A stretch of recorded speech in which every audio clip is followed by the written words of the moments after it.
안녕하십니까, 김철입니다. 제10강 소득분배 이론이란 무엇인가 두 번째 뒤편 강의를 시작하도록 하겠습니다. 여섯 번째 질문부터 들어가겠는데요. 여섯 번째 질문은 공리주의적 정의란 무엇인가, 이렇게입니다. 평등주의, 자유주의 했는데 이제 공리주의로 들어가 보도록 하겠습니다. 공리주의는 영어로 하면 utilitarianism 이렇게 이야기합니다. utility라고 하는 건 효용 또는 행복 또는 공리라는 어려운 말로 쓰이고 있는데, 이제 사회 전체의 이익을 따진 거예요. 이 공리주의는 인간을 고통과 쾌락을 느끼는 존재로 봅니다. 그래서 우리 한자에 감탄 고토란 말이 있습니다. 달면 삼키고 쓰면 뱉는다는 것이죠. 그래서 정부가 할 일, 올바른 선택의 기준은 그 공동체에 구성된 사람들의 행복을 극대화하는 것, 공리를 극대화하는 것을 최선의 선택이라고 보는 그런 철학을 공리주의라고 합니다. 19세기 중반 영국에서 나타난 사회 사상으로 가치 판단의 기준을 효용과 행복의 증진에 두어 최대 다수의 최대 행복의 실현을 윤리적 행위의 목적으로 보는 것이죠. 그래서 이 공리주의는 여러분들이 고등학교 사탐 시간 때 많이 배웠겠지만 벤담이 만든 철학사주이고, 최대 다수의 최대 행복, 이보다 더 좋은 대안이 없다고 하는 것이죠. 이것을 존 스튜어트 밀이라는 사람은 어떤 양적인 측면뿐만 아니라 질적인 측면도 함께 고려해야 된다고 하는 질적 공리주의로 고도화시켰다고 이렇게 보시면 되겠습니다.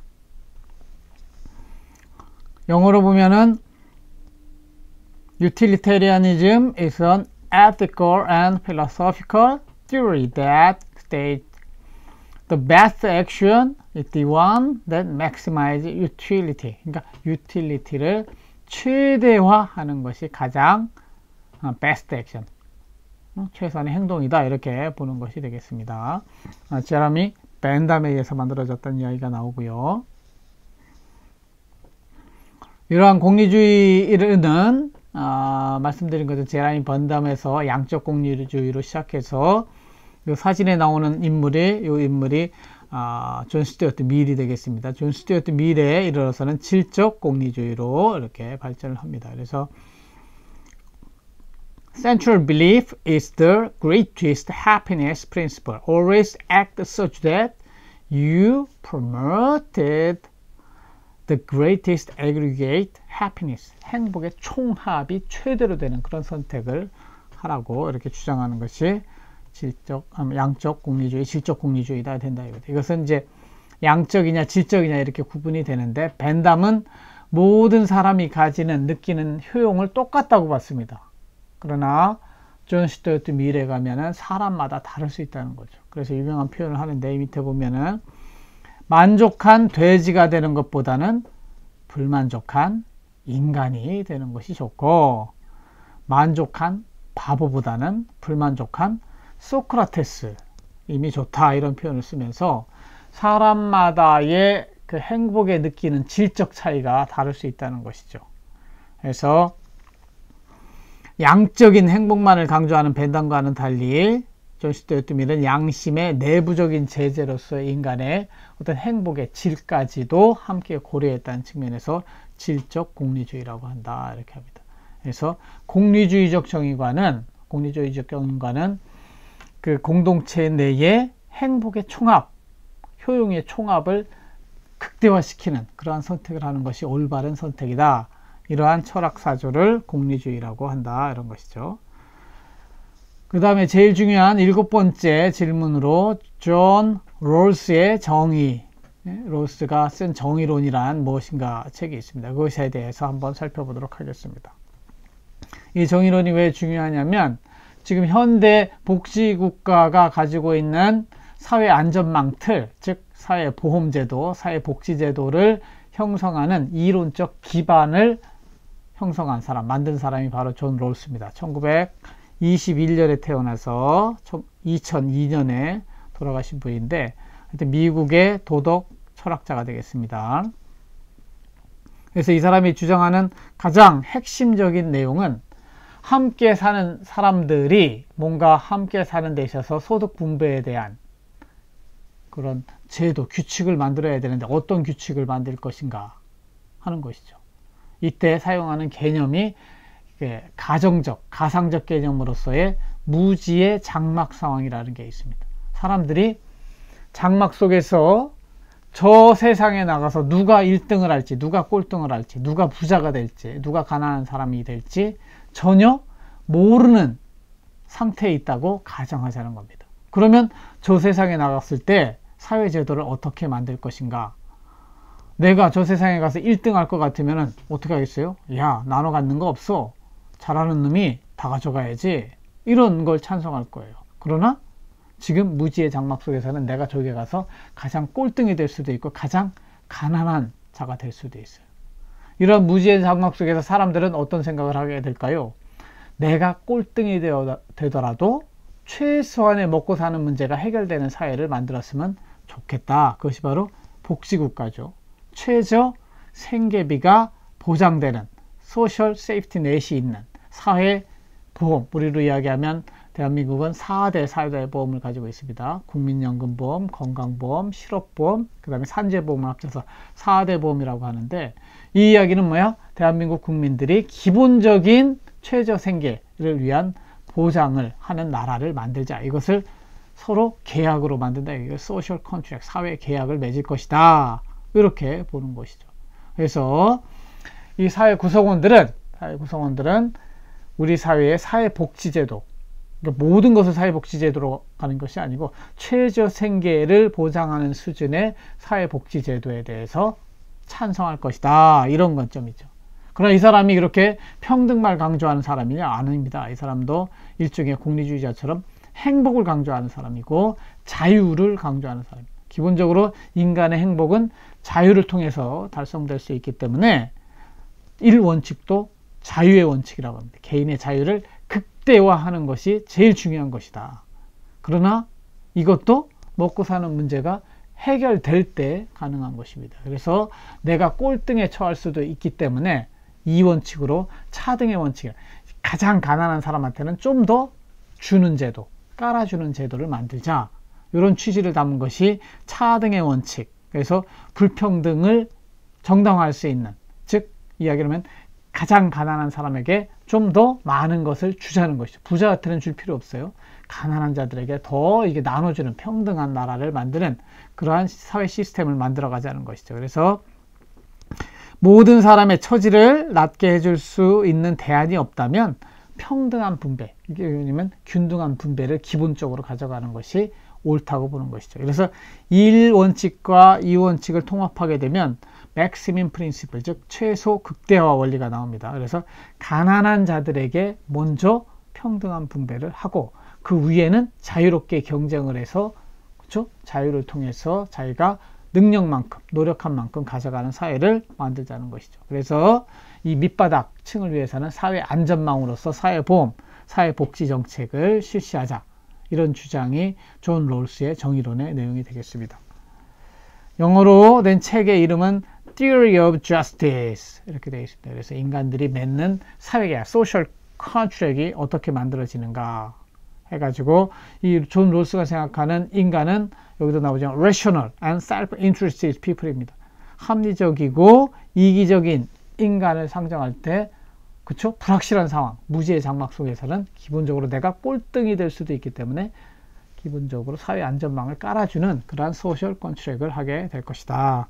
이것에 이러한 그 정의론의 가장 기초적인 기반을 이루고 있는 것은 아까 말씀드린 것처럼 무지의 장막이라는 가상적 개념입니다. 이것을 아까 앞 강의에서도 말씀드린 노직이 비판하는 것, 그런 상황이라고 하는 것은 가정적 상황이라고 하는 것이기 때문에 없다.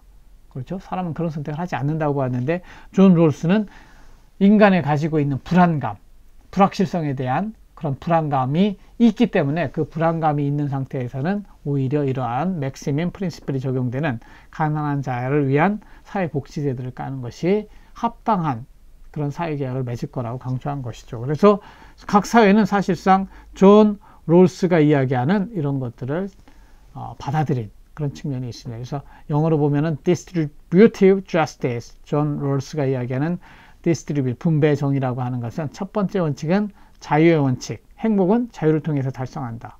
그러나 두 번째 원칙, 기본적으로 먹고 사는 문제에 대한 해결은 국가가 해줘야 된다는 것이, 그것이 차등의 원리라고 하죠. Principle of Differences. 이렇게 두 가지 원칙으로 되어 있고, 이것을 합한 원칙이 바로 Max Min Principle, 미니멈, 가장 못 사는 사람들에게 가장 최대의 혜택을 주는 그러한 사회복지 제도를 깔아가는 것을 Maximin Solution, Maximin Principle 뭐 이렇게 이야기를 합니다. 그래서 여러분들이 존 롤스의 정의로는 꼭 기억을 하셔서 이 존 롤스의 사상에 의해서 현대 복지국가의 기본 사회복지 틀이 만들어졌다. 이런 것들을 꼭 기억하셨으면 좋겠습니다. 다음 주제는 이 사회에 존재하는 소득 불평등을 어떻게 측정할 것인가에 관련된 문제입니다. 부익빈, 빈익부 현상의 문제가 발생하고 있는데, 그럼 얼마나 그 차이가 나느냐, 이런 것들을 경제학자들이 많이 연구를 했습니다.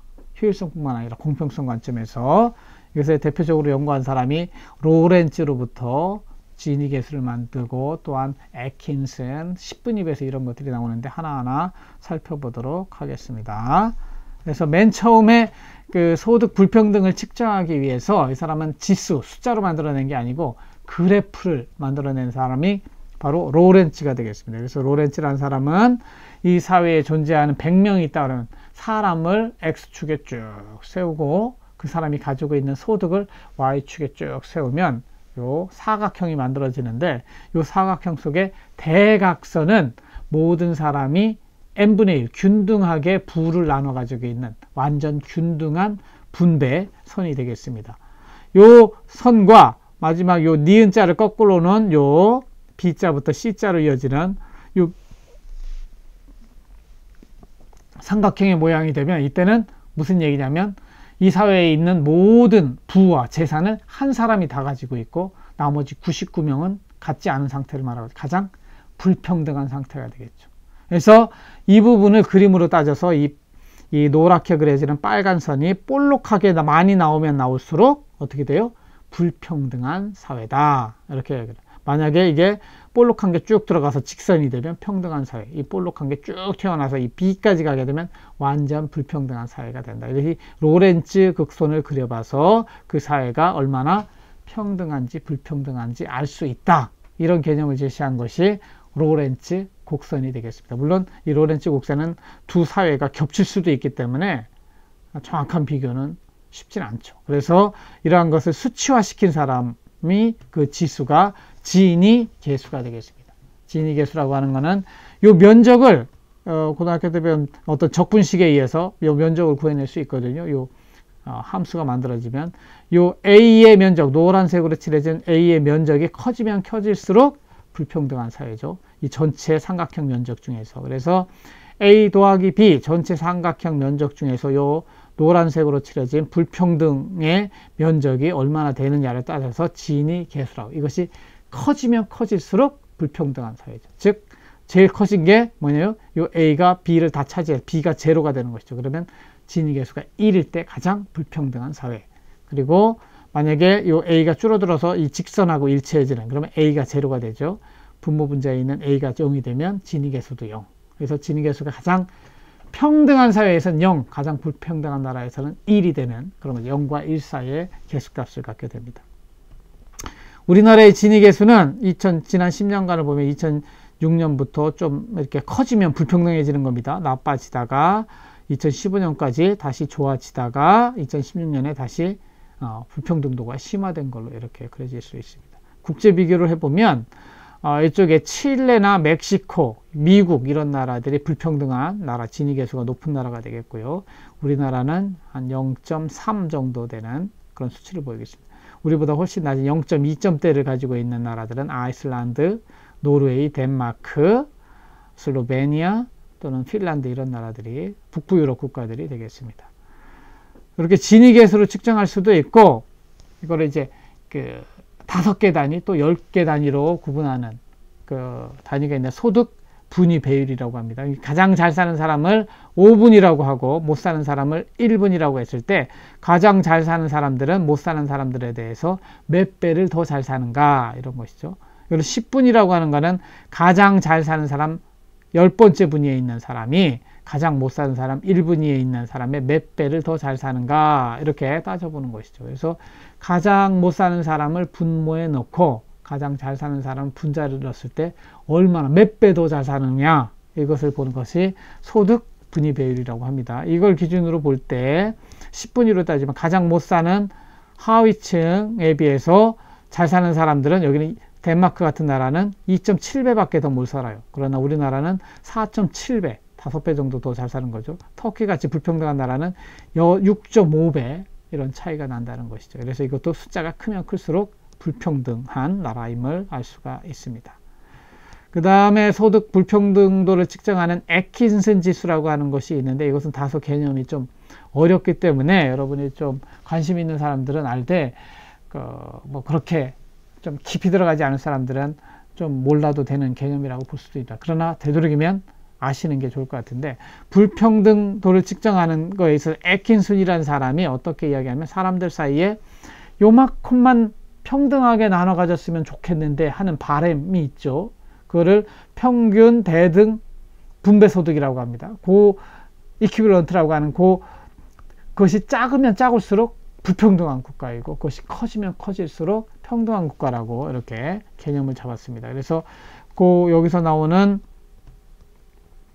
YED라고 하는 Equally Distributed 균등 분배 대등 소득의 이퀴벌런트가 있어서 이것이 커지면 커질수록 평등한 이게 평균하고 같아지면 이것이 가장 평등한 0의 상태로 가게 되고 이것이 작으면 이게 정말 조금이라도 있으면 좋겠다고 생각하면 그것은 더 불평등한 국가이기 때문에 이것도 0에서 1 사이에 1이 되면 불평등한 국가 0이 되면 평등한 국가 이렇게 측정하는 것이 애킨슨 지수가 되겠습니다.